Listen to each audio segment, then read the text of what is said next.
Hello, soyez les bienvenus sur ma chaîne YouTube. Aujourd'hui, nous allons étudier une fonction logarithme népérien. La vidéo précédente, nous avons eu à étudier une fonction logarithme népérien et une fonction exponentielle. Voilà, c'était la somme d'une fonction logarithme et une fonction exponentielle. Mais aujourd'hui, nous allons uniquement étudier la fonction logarithme népérien. Alors, notre exercice nous dit quoi? Soit g de x égale à 1 plus x ln de x défini sur l'intervalle 0 à plus l'infini. Soit g de x égale à 1 plus x ln de x défini sur l'intervalle 0 à plus l'infini.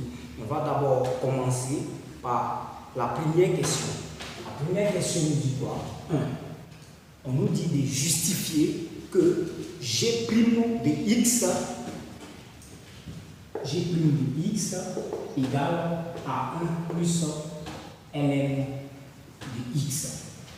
On nous demande de justifier en première question g' de x égale à 1 plus ln de x. Cela veut dire que nous serons obligés de dériver la fonction g afin de trouver le résultat 1 plus ln de x. On y va. Pour tout x élément de l'intervalle 0 à plus l'infini, cet intervalle, bien sûr, g de x est dérivable. G est dérivable. Puisque g est dérivable sur son domaine de définition, nous allons maintenant dériver la fonction. On y va. G' de x égale à toute cette fonction-là, facteur de 1 plus x ln de x, le tout prime. C'est égal à quoi? La dérivée de 1, ça fait 0. La dérivée de x, ça nous fait 1, multiplié par ln de x, plus la dérivée de ln de x, cette fois-ci, multiplié par x. La dérivée de ln de x, ça fait 1 sur x. 1 sur x multiplié par x. Voilà. Et là, on peut calculer pour dire que g' de x égale ici 1 fois ln de x, ça nous fait ln de x. Et 1 sur x multiplié par x, ça nous fait 1. Donc plus 1. On peut réorganiser pour dire que g' de x est égal à 1 plus ln de x. Voilà le résultat. Pour tout x, élément de l'intervalle 0 à plus l'infini. Donc pour tout x, élément de l'intervalle 0 à plus l'infini, g' de x égale à 1 plus ln de x. Voilà, c'est ce qu'on nous a demandé de démontrer dans la première question. Alors, maintenant, la deuxième question, on nous demande d'étudier les variations de g, de la fonction g, et de dresser le tableau des variations. Donc, étudions le sens des variations de g.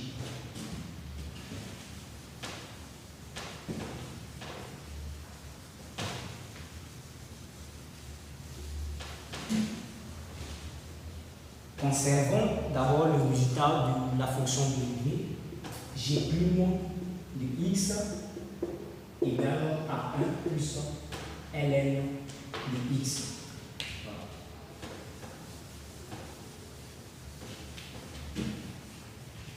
Deux, sens de variation de g. Sens de variation de g. Pour étudier le sens de variation de g, il faut résoudre l'équation g' de x égale à 0. Donc on y va. G' de x égale à 0, cela implique que 1 plus ln de x est égal à 0. 1 plus ln de x égale à 0. Ce qui implique quoi? 1 plus ln de x égale à 0. On va faire passer le 1 de l'autre côté, ce qui implique que ln de x égale à moins 1. Ce qui implique finalement que quoi? Ici, nous allons faire intervenir la fonction ln, c'est bon, afin d'avoir ln de A égale à ln de B. On va dire que A égale à B. C'est bon? Donc ici, nous n'avons pas la fonction logarithme. On va exprimer ça en fonction d'une fonction logarithmique, népérienne. Donc on y va. Donc ça fait ln de x égale à ln de exponentielle de moins 1. Sachant que ln de exponentielle de moins 1, ça fait moins 1. Donc on y va, ce qui implique que x, ici là, est égal à exponentielle de moins 1. Exponentielle de moins 1. Ce qui veut dire que x est égal à 1 sur exponentielle. On va dresser le tableau de signes. Ce n'est pas le tableau de variation, le tableau de signes. Alors, le tableau de signes, ici, nous avons ça. Ici, nous avons x, ici, nous avons 0, plus l'infini. Et la fonction g' là s'annule en 1 sur exponentielle. Et ici, nous avons la fonction g' de x. Ici, elle est négative. Et là, elle est positive. Alors, donc, on y va. On remarque maintenant à travers ce tableau-là que g est décroissant sur l'intervalle 0 à 1 sur x, 1 sur exponentielle, et de 1 sur exponentielle jusqu'à plus l'infini, la fonction g est croissante. Voilà. Donc, on va écrire ça ici. On y va. Une astérisque sur l'intervalle 0 à 1 sur exponentielle, on peut dire que g' de x est inférieur à 0, est négatif inférieur à 0, ce qui implique que g est strictement décroissant.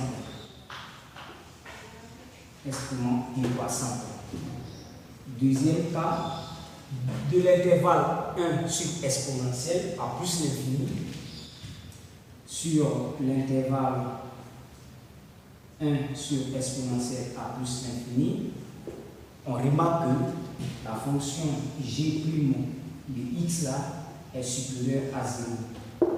C'est positif. Et comme c'est positif, on dira que g est strictement croissante. Voilà. Elle est strictement croissante sur l'intervalle 1 sur exponentielle à plus l'infini. Alors, la question suivante, c'est de dresser maintenant le tableau de variation. On va dresser le tableau de variation.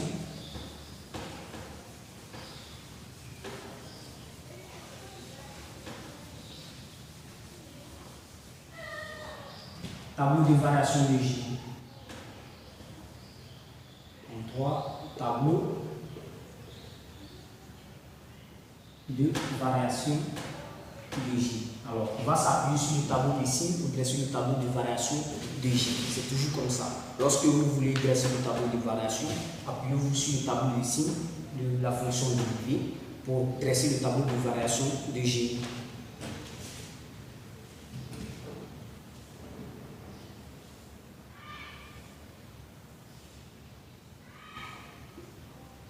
Et ici, nous avons x, ici, nous avons 0, et plus l'infini. Et la fonction s'annule en 1 sur exponentielle, la fonction g'. C'est la fonction g' de x qui s'annule en 1 sur exponentielle, et non pas la fonction j. Voilà. Et ici, la fonction s'annule ici, donc ici c'est négatif, et là c'est positif. On y va. Donc, ce qui veut dire que de 0 à à 1 sur exponentielle, nous avons vu tout à l'heure que la fonction elle était décroissante. Et de 1 sur exponentielle à plus l'infini, on dit que la fonction elle est croissante. Alors, on va calculer maintenant g de 1 sur exponentielle. On y va. G de 1 sur exponentielle égale à quoi? On va remplacer 1 sur exponentielle dans l'expression de g de x. On y va. Donc, ça nous fait 1 plus, ici on remplace par 1 sur exponentielle, donc plus 1 sur exponentielle multiplié par ln de 1 sur exponentielle. Voilà. Ça nous fait quoi? On obtient 1 plus exponentielle de moins 1 multiplié par ln de exponentielle de moins 1. Or, on sait que ln de exponentielle de moins 1 égale à moins 1. Ce qui veut dire qu'on obtient 1 plus exponentielle de moins 1 multiplié par moins 1. Voilà. Car ln de exponentielle de moins 1, ça nous fait moins 1. On va multiplier par ça. On obtient ici égale 1 moins exponentielle de moins 1. Donc ici, on peut aisément écrire que ça fait 1 moins exponentielle de moins 1. Donc voilà un peu l'image de 1 sur exponentielle à travers la fonction g. C'est donc l'image de 1 sur exponentielle à travers la fonction g égale à 1 moins exponentielle de moins 1. Nous venons de terminer le dressage du tableau de variation de g. On va maintenant passer à la prochaine question. Alors, la question suivante nous dit de démontrer que g est positif. En 4,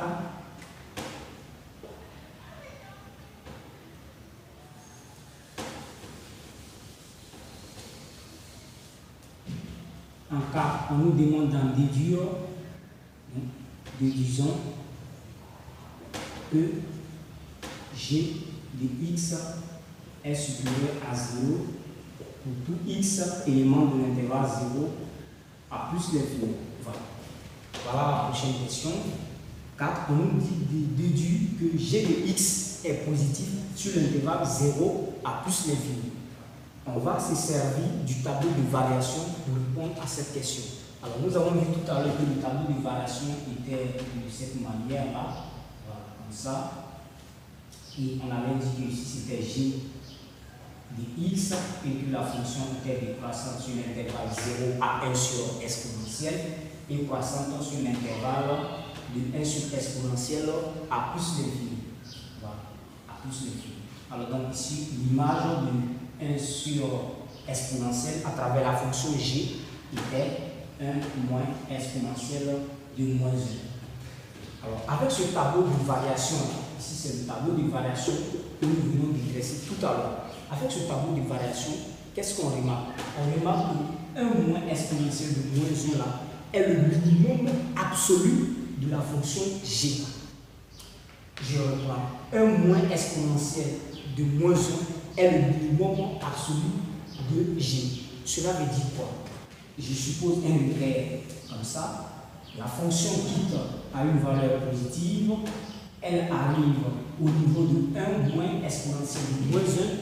On constate que 1 moins exponentielle de moins 1 est une valeur positive. Ça veut dire que les valeurs qui sont graduées sur l'axe des ordonnées ici-là sont des valeurs positives. Donc 1 moins exponentielle de moins 1 est positive. Donc la fonction arrive sur la valeur positive et repart encore à une valeur positive. Ce qui veut dire que la fonction g est totalement positive. C'est bon?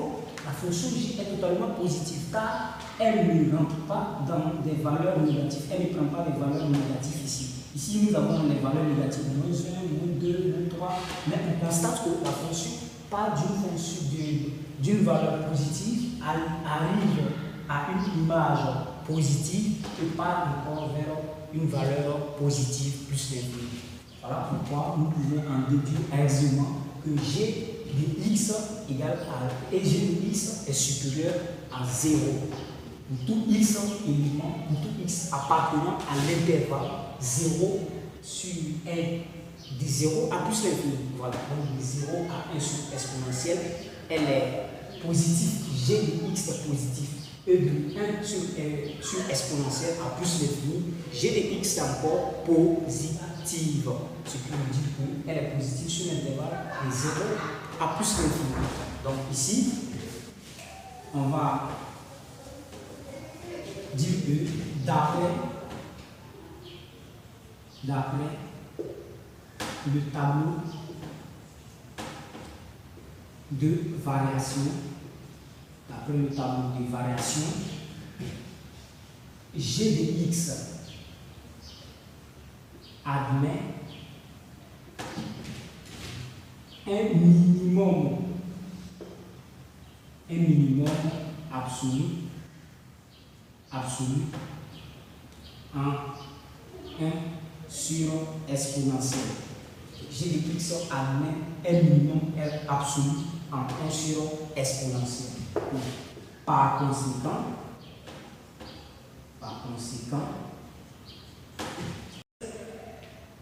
la fonction g de x est supérieure à 0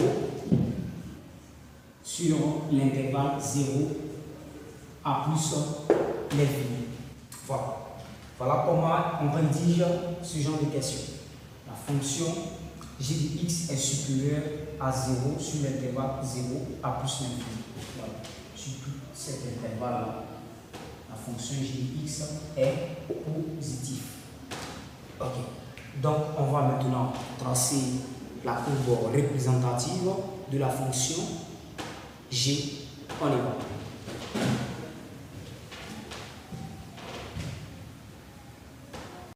Alors, on va maintenant dresser la courbe représentative de la fonction g. Donc, on va d'abord dresser un repère. Donc, ici, nous avons un repère orthonormé. Ici, nous avons les x. Ici, nous avons y. Ici, 0. Voilà. Alors, donc, ici, nous avons 1, 2, 3, 4. C'est bon. Et ici, nous avons 1, 2, 3, 4. Voilà. Moins 1. Moins 2, moins 3, moins 1, moins 2. Voilà. Ici, on va prendre l'image de 1 à travers g. Donc, on va prendre g de 1 égale à quoi? Ça fait 1 plus 1 multiplié par ln de 1. ln de 1, ça fait 0. Voilà, ça fait 0. Donc, 0 multiplié par 1, ça fait 0. Donc, pour g de 1, on obtient 1. Voilà. Donc, pour x égale à 1, on obtient 1. Ici, comme ça. Voilà. C'est bon. On va prendre g de 2. Voilà. G de 2 égale, cette fois-ci, on prend 2, g de 2. Ensuite, on va prendre 3. G de 2 égale, donc ça fait 1, plus, ici, on remplace par 2. Donc ça fait 2 multiplié par ln de 2. Voilà. ln de 2 avec la calculatrice, quand on tape 1 plus 2 multiplié par ln de 2, on trouve une valeur de. Ça fait une valeur de 2,39. C'est bon. Donc on va prendre 2,4. Pour 2, on obtient 2,4. Voilà. 2,4, ça peut près ici. Voilà. Pour 2. Quand on prend 2, on obtient 2,4. Donc cette valeur-là, on peut appeler ça 2,4 ou bien 2,49. C'est ici. Voilà. Ensuite, on prend g de 3 cette fois-ci. G de 3, on va se limiter à 3. Avec 3 points, on peut déjà passer notre courbe. G de 3 égale, donc ça fait 1 plus 3 multiplié par ln de 3 égale. Alors, avec la calculatrice toujours, on y va, on obtient une valeur de 4,3. 4,3. on obtient une valeur de 4,3. Donc pour 3, comme ça, on obtient une valeur de 4,3. 4,3, c'est quelque part ici. Voilà, comme ça. Voilà, voilà l'intersection. Donc l'image de 1, ça fait 1 à travers G. L'image de 2 à travers G, on obtient 2,39. Vous placez. L'image de 3 à travers G, on obtient 4,3. Et vous reliez maintenant les points. Voilà. Donc voilà un peu la courbe ici. À partir de là, voilà. Donc ça c'est la courbe représentative de la fonction G. Ici on peut mettre C de G. Voilà, tout simplement. Alors donc voilà comment il fallait dresser la courbe représentative et comment aussi il fallait étudier la fonction G.